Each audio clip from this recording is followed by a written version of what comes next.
Éternel des armées, nous avons quitté nos maisons, Seigneur. Nous avons quitté ce qu'on pouvait faire, Seigneur, pendant. Nous avons trouvé cela inutile, Père éternel. Pour venir te donner l'importance, Seigneur. Il est écrit, Seigneur, pendant que ceux qui liront le livre de la prophétie, ils seront déjà bénis, Père. Étant donné que, Seigneur, pendant nous allons lire ta parole. Le fait que nous allons les lire seulement, Père, tu nous as déjà bénis, Seigneur. Et alors, Père éternel des armées, réunis ici ce soir, Père, derrière certains qui s'inclinaient, nombreux ont des problèmes, Seigneur. Oh, toi, le grand aigle qui déplace les deux ailes. Oh, le grand Jéhovah de Malachie 4. Que tu puisses descendre, Père, avec les bénédictions du ciel, et accorder à chacun selon le désir de son cœur. Tu l'as toujours fait au fil des temps. Au jour de ta chair, tu l'as fait. Et en ce temps-ci, tu le feras encore. Ah, tu es le même hier, aujourd'hui, éternellement. Et alors, Seigneur Branham, Viens Seigneur nous écarter du chemin. Toi qui es notre référence finale. Et venir prendre le contrôle de tout Seigneur. Laisse que tout esprit qui ne confesse pas ton nom, toute atmosphère qui n'a pas de toi, que tu puisses éloigner cela loin de nous. Comme la colonne de feu qui descendait sur la montagne de Sion, et ta gloire puisse descendre ce soir. En ce jour où tu briseras le grand sceau américain, où tu justifias la foi des saints, reçois l'honneur, reçois la gloire, reçois la puissance, reçois la sagesse. Toi seul qui vis au siècle des siècles, de l'éternité en éternité. Toi qui avais, ô Dieu Tout-Puissant, dit devant la mer au possum, la pauvre créature, tu es déjà guéri. Tu es Seigneur Branham, ô Père le grand Jéhovah. Bénis ton humble serviteur, oui, ô Père, ton serviteur Bill Paul Kentuckien.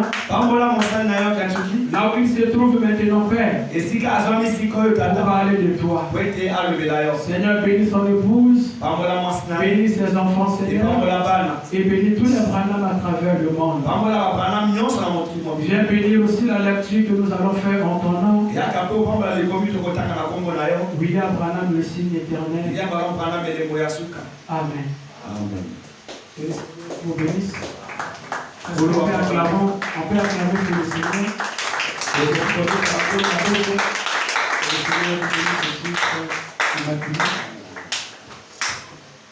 Vous êtes des chrétiens comme moi. Que le Seigneur vous bénisse. Amen. La grippe, c'est comme une épidémie qui est en train de déranger tout le monde. C'est la peur aussi. Nous allons lire ici dans le livre de Romains, chapitre 8, le verset 35.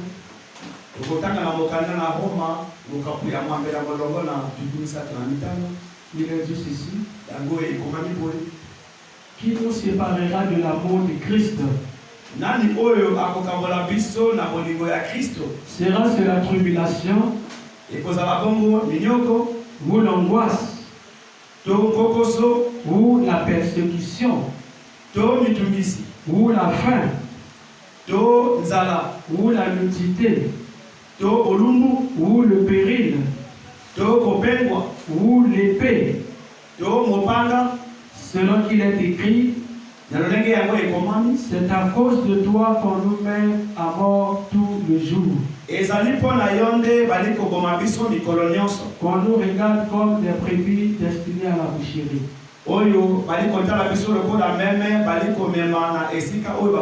Mais dans toutes ces choses, nous sommes plus que vainqueurs par celui qui nous a aimés. Car j'ai l'assurance que ni la mort, ni la vie, ni les anges, ni les dominations, ni les choses présentes, ni les choses à venir, ni les puissances, ni la hauteur,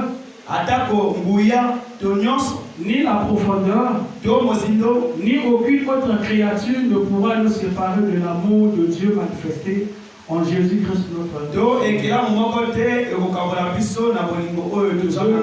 L'Esprit fait le sujet de sa parole. Branham vous bénisse. Amen. Et bonne fête de mercredi à tous les autres. Nous allons essayer un peu de parler sur le point de référence final. Amen. C'est-à-dire l'absolu. J'ai ça, le point de référence final. Je ne sais pas si le frère pourrait venir nous aider à écrire ici. Vous pouvez venir écrire le point de référence final.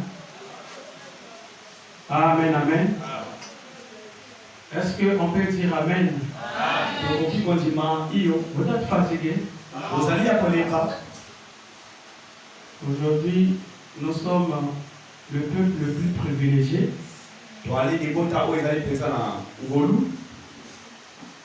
Parce que le Seigneur Branham m'a dit, dans la brochure l'adoption, où le Fils de Dieu manifesté, Seigneur Branham me dit, les fils de Dieu n'ont jamais été manifestés au cours des âges.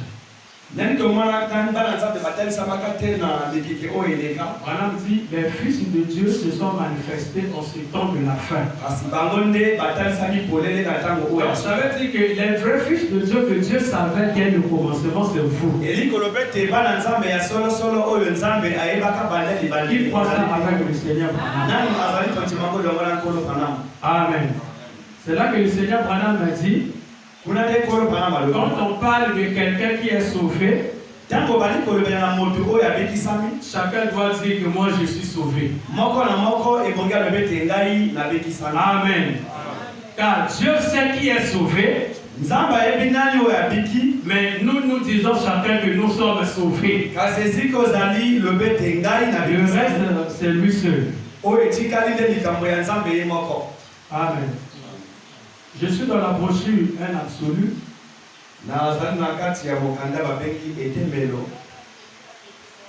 Prêché le 1er 12 septembre 1963.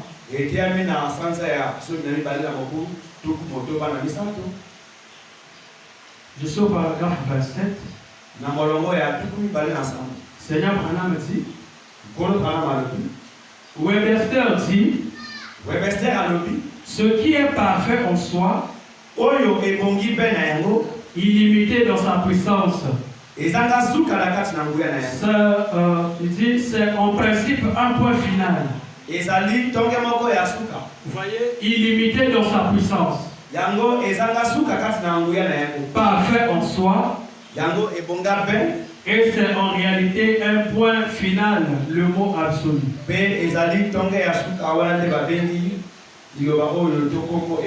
Donc quand on parle de la référence finale, c'est quelque chose auquel la personne est rattachée. On peut être rattaché de sa femme, on peut être rattaché de son chef, on peut être rattaché de son église, on peut être rattaché à son pasteur. Et c'est le point de rattachement envers quelqu'un ou quelque chose. Donc c'est la chose auquel si tu ne la vois pas, ou cette personne là, quand il parle pour vous, vous l'écoutez et c'est l'absolu pour vous.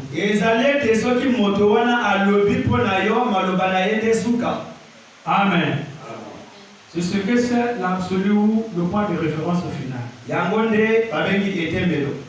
Je prends l'exemple, c'est comme un mari et sa femme. Quand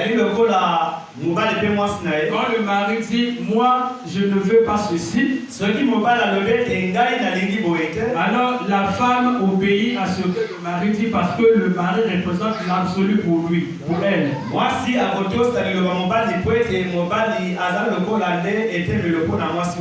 Amen. Je suis ici, toujours dans la même brochure, du 1er 12 septembre 1963. Je suis au paragraphe 31. Branham dit, il vous faut avoir quelque chose auquel vous êtes rattaché. Certains sont rattachés à leurs affaires. Amen. Vous allez voir, quelqu'un va dire, moi je me nourris par mon affaire. Donc mon affaire c'est mon mari, mon affaire c'est mon Dieu, mon affaire c'est tout pour moi. Nous on voit des gens parfois des païens qui disent ça. Donc pour lui, l'absolu c'est son travail. Ça aussi c'est un point de vue. D'autres à leur famille, et quand ma famille parle, Quelqu'un d'autre, je ne peux plus écouter quelqu'un d'autre. Quand ma mère parle, quand mon père parle, quand mon oncle parle, ça, je ne peux plus écouter quelqu'un d'autre. Ça aussi, c'est une forme de l'absolu. Voilà, si d'autres a un credo, et d'autres a une fonction dans l'armée. Moi, je suis militaire. Amen. C'est comme ici, là, vous allez voir peut-être, vous allez remarquer ici dans l'église, les frères qui étaient des civils, qui vont devenir militaires ici. Ne vous étonnez pas. Amen. Mais que cela ne soit pas un absolu. Et cela, voilà, me dit, les autres ont fait de l'armée comme étant un rattachement. Il dit, nous avons diverses choses auxquelles nous nous sommes rattachés. Amen. Mais je pense qu'en tant que chrétien, nous devons être rattachés à ce que nous avons être justes. Parce qu'aujourd'hui, tu peux dire, Seigneur, donne-moi l'argent. Vous savez, quand quelqu'un n'a pas l'argent, il y a un autre langage. Quand Dieu donne l'argent à cette personne, il y a un autre langage aussi. C'est les expériences que nous avons vécues. Amen. Quand quelqu'un est pauvre, le langage aussi est un autre langage. Mais quand quelqu'un devient trop riche, et alors le langage aussi change. Il va voir les autres comme des êtres insignifiants. Quand tu lui poses un problème, vous là, vous les pauvres types comme ça. Mais il oublie que lui aussi, avant qu'il soit élevé, il était un pauvre type.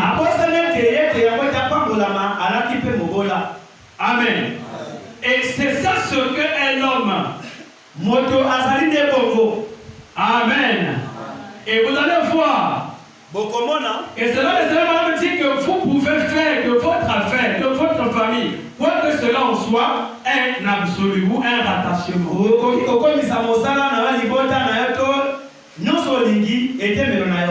Voilà me dit. Vous pouvez faire de votre femme votre absolu. Et quand ma femme parle, je n'écoute même pas le pasteur, je n'écoute pas. Parce que j'aime ma femme plus que le pasteur. Voilà me dit. En effet,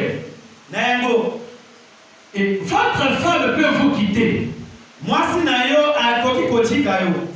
Amen. Tu as pris ta femme ou ton mari comme absolu. Il peut y avoir un divorce. Comme il est l'absolu. Et vous n'êtes plus ensemble. Tout s'écoule. Voilà, vous pouvez être rattaché à l'armée. Et vous pourrez être tué. Vous pouvez être rattaché à diverses choses. Mais cela a une fin.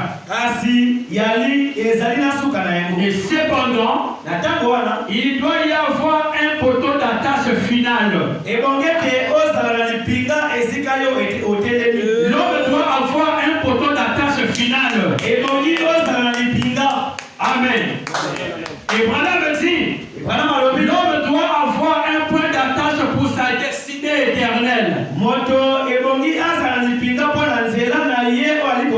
Parce que la destinée éternelle, c'est ce qui déterminera là où ira ton âme. Amen. Et c'est là où, et si on prend les choses de ce monde comme étant un absolu, on finit toujours par être dessus. Il n'y a rien de ce monde qui peut nous procurer le bonheur si ce n'est pas Dieu. La femme peut te décevoir. Le mari peut te décevoir. N'importe qui peut te décevoir. Le commerce que tu fais peut te décevoir. Quand il n'y a plus d'avantage. Tu es en train de vendre, il n'y a que la perte. Il n'y a pas d'évolution. Tu es en train de tourner tout autour du pot. Amen. Et c'est pour montrer que si tu avais fait de ton commerce un lieu de rattachement, tu seras dessus parce que tu ne vois plus les avantages. Tu vas chercher à avoir une autre activité qui te fera encore peut-être faire avancer. C'est pour dire que tout ce qui est de ce monde ne peut pas être un absolu pour nous. Amen. Même nos mamans. Et c'est pas pour rien. Je dis à Abraham, c'est pas toi et ta famille. Va dans un endroit, n'importe lequel. Moi, l'Éternel, je serai avec toi. Et il y a certaines bénédictions. Toi, tu peux dire que moi, je suis attaché à ma famille. Mais ce sont parfois les liens de ta famille qui te réclament d'être toujours attaché à elle. Et c'est là que William Branham dit dans la prochaine la séparation totale avec l'incrédulité. Il dit une bénédiction ne peut pas venir sans qu'il y ait séparation. Amen. Et voilà pourquoi tu peux gagner un peu d'argent au lieu de quitter ta famille. Tu es toujours là avec ta famille. Tu es en train de marier là avec la famille. Tu es en train de faire grandir les enfants avec la famille.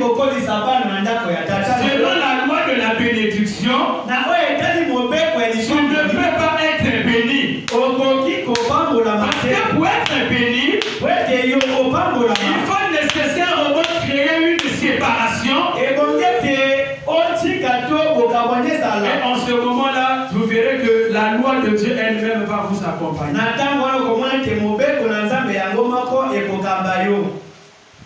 Vous êtes avec moi? Madame dit, en effet, si vous mettez à placer votre confiance dans votre travail,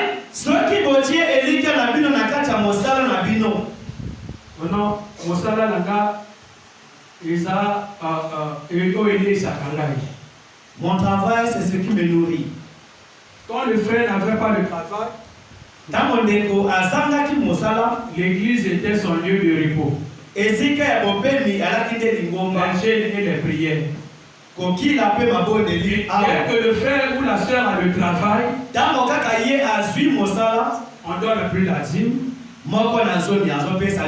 ni l'offrande. L'église ne vient même plus. Pourquoi? Parce que non, c'est le travail qui me prend le temps.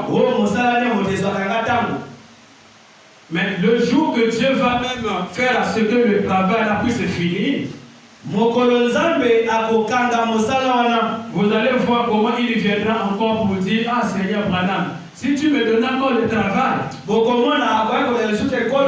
faire ceci, je vais faire un don à l'église. Mais oh, Dieu ne bénit jamais un homme qui est ingrat. Amen.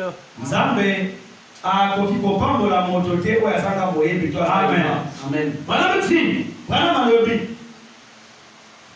et si vous placez votre confiance dans votre travail, une fois votre travail terminé, si c'est la fin. Et c'est là où l'homme commence à réfléchir. Ah,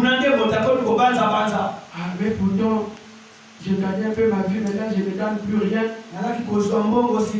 Moi, je m'habillais bien parce qu'on me payait 500 000 francs. Là, je n'ai plus le travail. On va me voir avec ceci qui sera peut-être. Amen. Les pensées commencent à traverser l'esprit. Parce que tu n'as plus de travail. Pourquoi tu es en train de réfléchir ainsi? Parce que tu avais fait de ton travail ton absolu. Si tu as fait de Branham ton absolu, même si on t'enlève du travail, tu reviendras vers lui. Il dira, Seigneur, c'est toi qui m'avais donné ça. Je paye ma dîme avec ça. Je paye l'offrande avec ça. Je suis à l'église avec ça. Cette fois-ci, je n'ai plus de travail. Si tu veux que je donne plus la dîme, alors ne me donne pas le travail. Vous placez Dieu dans un fait accompli. Il est obligé de vous donner le travail.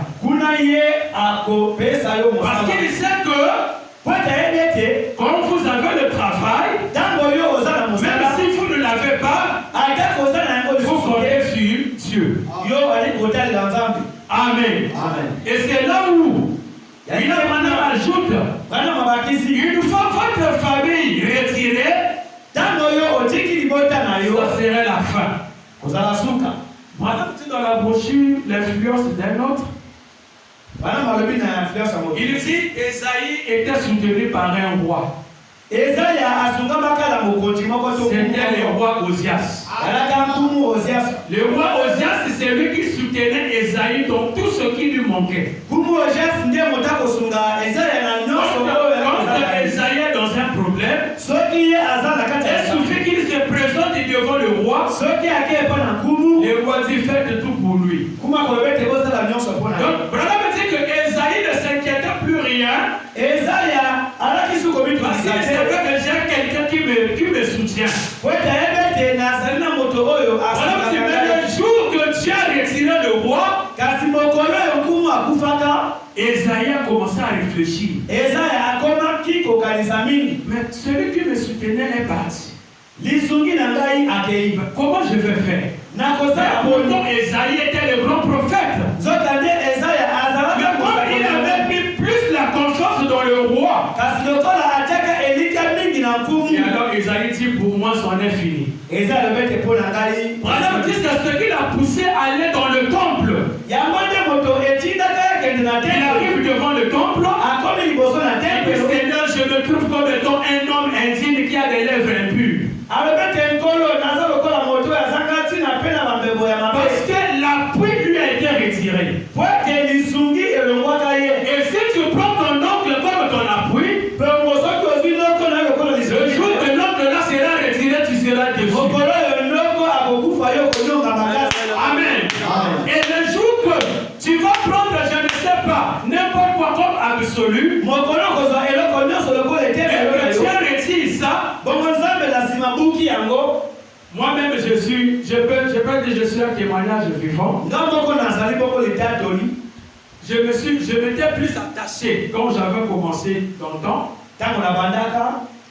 à mon père. Mon père est pour moi, il était pour moi plutôt comme un ami. Et quand il est tombé même malade, c'est moi qui gérais tout. Je suis même l'héritier de tous ces biens. Donc, chaque fin de mois, j'avais mon argent qu'on envoyait. Mais le jour que mon père était décédé, j'ai pleuré comme un enfant. Les gens du village ont dit, ah, les Branham aussi pleurent comme ça. Dieu pleure comme ça. Donc le corps de mon père allongé comme ça, moi j'étais à côté, je pleurais à mes parce que je me disais, c'est lui qui me soutenait à l'université. C'est lui qui me soutenait en tout. Quand j'avais besoin de l'argent, je dis papa, j'ai besoin de ça. J'ai besoin de ceci. La fin du mois, c'est comme si je percevais un salaire. Chaque jour. Mais quand il est mort, moi je me suis dit que c'est comme si c'est une partie de ma vie qui s'est arrêtée. Parce que j'étais habitué à voir quelque chose. Après, en méditant sur la parole, j'ai compris que mon père n'était que peut-être un canal que Dieu voulait que je passe. Mais après cela, je me suis retrouvé comme quelqu'un dans le désert. J'ai vu la maison de bruit. J'ai mes besoins. J'ai beaucoup de choses que je dois faire. Comment je vais vivre? Celui qui me soutient n'est plus là. Je vais vivre comment? Je vais m'habiller comment? Amen. Amen. Et je vous dis que si je vis, c'est par la grâce de Branham. Jusqu'aujourd'hui, je loue la maison. Mais vous allez poser la question, mais comment il fait pour louer la maison? C'est le miracle de cet homme. Amen. Et c'est pour dire que j'ai compris que l'absolu de ma vie, c'est lui. Et que moi, je lui ai fait confiance.